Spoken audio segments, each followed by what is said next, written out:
Ahojte, v tomto videu vám ukážem, ako si uhačkujete reťazku.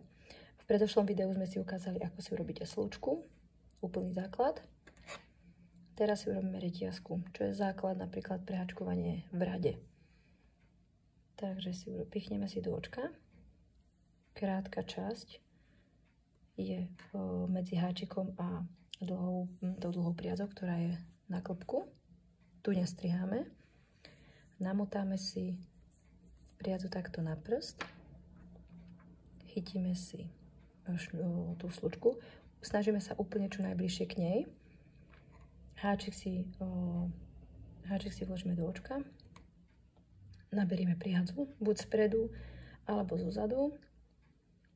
Takto spredu, zozadu, ako vám to bude lepšie. Ja naberám takto spredu. Takže ešte raz naberieme priadzu.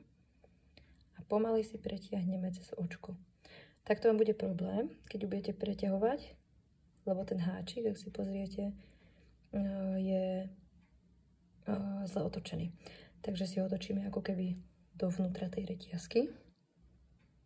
Takto. Toho prvého očka. Šup a pretiahneme. A vznikne nám takáto slzička. Znova si naberieme. Otočíme jemne háčik. A pretiahneme cez očko. A takto máme dve očka. Ak budete hačkovať podľa nejakého návodu a bude tam v návode napríklad urobíme reťazku z 10 reťazkových očiek, tak si hačkujeme takto každé jedno toto očko sa ráta ako jedno. Slučku nerátame, vždycky až to ďalšie očko. Teraz máme uhačkované 3. 1, 2, 3. Takže naberieme, pretiahneme. A znova si povolíme túto niť, ktorú máme na prste.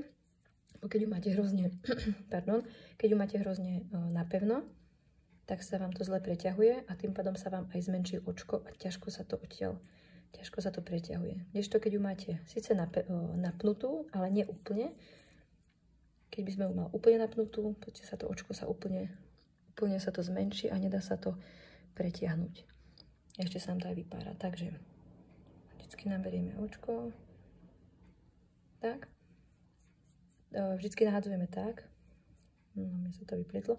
Takto vždycky nahádzujeme a vždycky máme natiahnutú tú priadzu tak, aby sme s ňou mohli hýbať.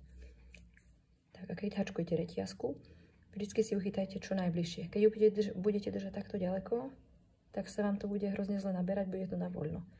Takže čím bližšie, tým lepšie. Ku krajičku nabrať, pretiahnuť. Potom to ide úplne samo. Tak a vznikajú nám takéto krásne slzičky. Tak takto pokračujeme až do požadovanej dĺžky.